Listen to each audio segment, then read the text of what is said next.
Sorry for that.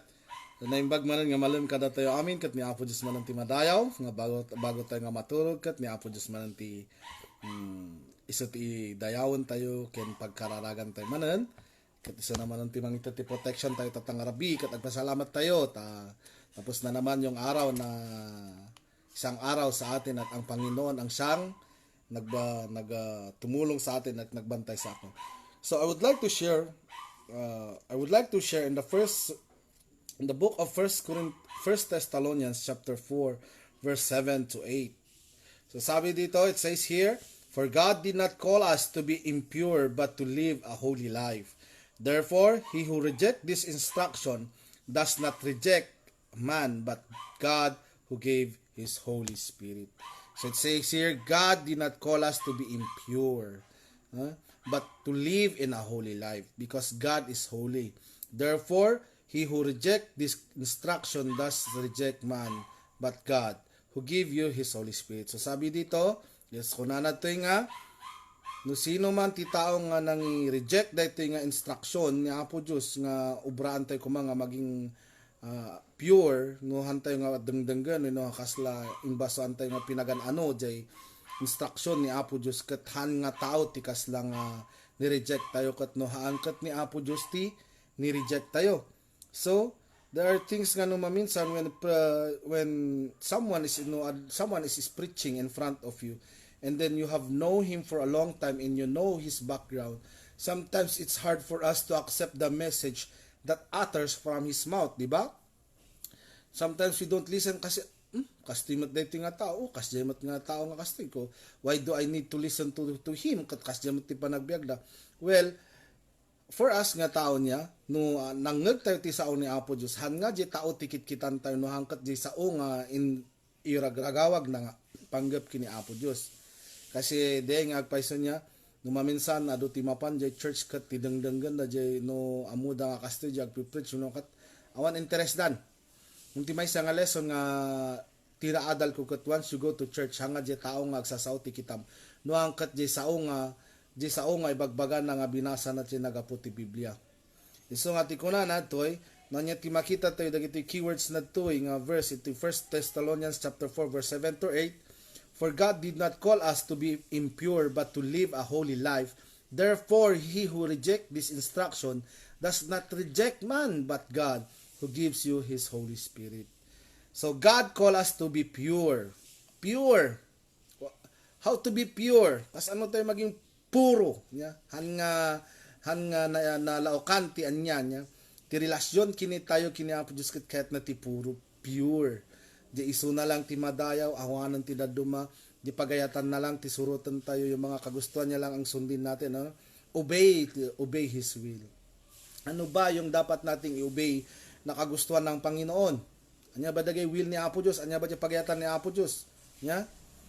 Dapat no anya dagay pagayatan ni Apo Diyos nga ammom kinya nabasa ng Biblia kat ibiyag tayo nya. So sometimes nga as a human nature we have this human error in our daily life. Ngam tikasta tayo tapno ma-pure tayo manan ket dumawat tayo ti pamakawan. Hantay nga maiwasan nga as tao nga si bibiyag pa lang ti rabaw ti daga nga agkamali. So nga once nga agam kamali tayo kat idawatan tayo kini Apo Diyos ti sirib ta uray man nya ti pagkamkamali tayo. Adalata ni Apo Diyos ita nga mangtartarabay ka tayo. So anya ba ti pure? We need to serve Him. If we serve Him well, nya no ni Apo Diyos ti serbian tayo, ada nga kanayon jay malaglagip tayo nga I win so serbiak ni Apo Diyos. Tanon once nga ni Apo Diyos ti panunutan tayo, adangay jay puso tayo ket naka-focus kinya na. Hanga sabali ti i-focus tayo. So, kas ano nga maging pure manen? It says, kas ano nga maging pure manen? Kuna natoy, the way we talk. Even though sometimes we claim to be Christian niya, no maminsan kat iwasan tayo dagi sa sao nga dapat tayo kung mga bantayan tayo diyan may sawang diyan ingat natin. Bantayan dapat natin bantayan yung mga salita na lumalabas sa ating bunganga, sa ating bibig, no? So, sometimes the way we talk, it hurts somebody, it hurts someone. So we need to watch out to be pure that Whatever comes out in our mouth must be a blessing. Kasi jay kuna nangard jay sasaon na apo Dios jay nga kun hangko mo no verse, everything you put in your mouth, everything you put in your mouth will not make you unclean, but the words that come out from your mouth will make you unclean. So let us always watch our mouth, our lips, our tongue, di ba? Tapno nga makadadal kasi oray no kas as ano nga we claim nga to be Christian, there are times that our tongue slips, may kaglis, you know? Our action, we need to see our action also. To be pure, we need to see our action. Minsan niya, even me, I also watch my action. Pag minsan lumalabas yung dati kong pagka good boy. So I need to see my action na maging, kasi maraming tumitingin sa akin. Marang tumitingin, lalo na pag kilala ka isang Kristiyano, kilala kang pastor. Kung nakita da ka nga may sangapan niyo kat kasla nga holy, so nga nagrigat nga niya, no, as a Christian kat dapat nga bantayan tayo mag-action tayo. So our mind, our pure mind, uray no hantay nagsao, uray no hantay nga inaramid ngumno di pa nagpanpanunot tayo han nga pure, amo ni Apo Dios no anya day tapang panunutom if your mind is pure. Minsan kat no minsan dati makita tayo nga to, uy, kunya dito yung tao, ano bang tao, klaseng tao to, ba't ganun, no? Although hindi natin nailabas sa ating bibig, pero sa isipan natin, nasasabi natin yung mga word. Our heart, nanyaman ti karga ti puso tayo. So we need to watch out what's in our heart, because the Lord looks in our heart, not our outside appearance. Kasi when Jesus chose the second king of Israel, he chose David. He loved David because he knew that the heart of David is pure. So it says here in the second keyword is to live a holy life. Wow. Holy life, how to have a holy life is spiritual. God is holy, so we must live in a holy life. Ano spiritual life? How is our spiritual life? Do we feed our spiritual life? Do we read our Bible? Pakpakanan tayo ba ti spiritual life tayo? Always filled with the whole word. Are we always napunpunan ba tayo ti sasao ni Apo Diyos? Paano ba tayo mapupuno ng salita ng Panginoon kung hindi tayo nagbabasa ng ating Bible? So we need to read our Bible every day so that we're always infilled by the Word of God. Prayerful. We need to pray. That's a holy life. God wants us to pray every day. Because when we pray every day, the Lord is always there guiding us, protecting us, and leading us to the right path. That's the holy life. So, pure, first you need to be pure. The second is holy life. And third is obey His instruction. Why is it every word, every message nga adadi ko na nga word nga obey, be faithful, trust the Lord. Lahat naman ng mensahe meron lumalabas yung obey, love the Lord, because God wants us to remind us every day that He loves us. That's why we need to do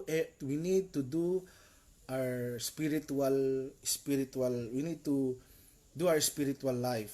Spiritual life, read the Bible, pray for somebody, pray to the Lord, always be filled with the Word of God by reading the Bible, always be a life full of prayer.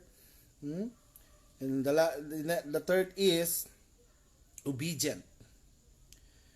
Always in line in God's purpose. Always be in line in God's purpose. What is God's purpose? Anya ba dagiyay purpose ni God? Do I need to explain from everything kung anong purpose ni God? God has a purpose in each one of us. That's why we need to be in tune. We need to be in line in God's purpose. Ano ba yung purpose ni God sa akin? What are those purposes nga kayat ni Apo Diyos tibiyag tayo? Think of it. There are a lot of purpose. Diba? Duty purpose ni Apo Diyos kada tayo.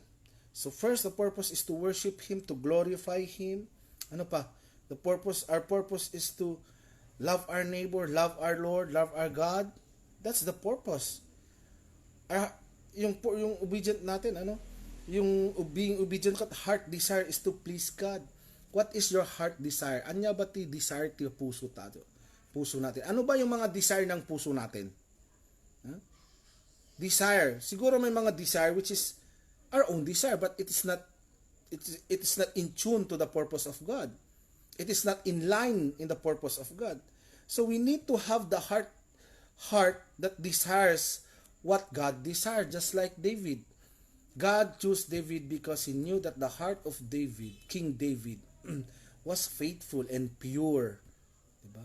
Pure yung puso ni David, kaya napili ni God si David na naging second anointed king of Israel because of his heart. Diba?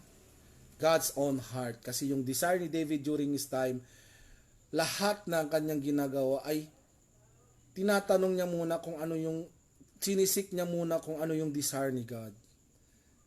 So, same with us, we need also to seek what God's desire in our life. There are a lot of desires. Let us always ask the Lord kung ano yung desire ni Lord na mailagay din sa puso natin para yung desire natin, yung will ni Lord. Diba? So, it is nice again to worship the Lord and let us always seek the Lord. So, I would like to read something here.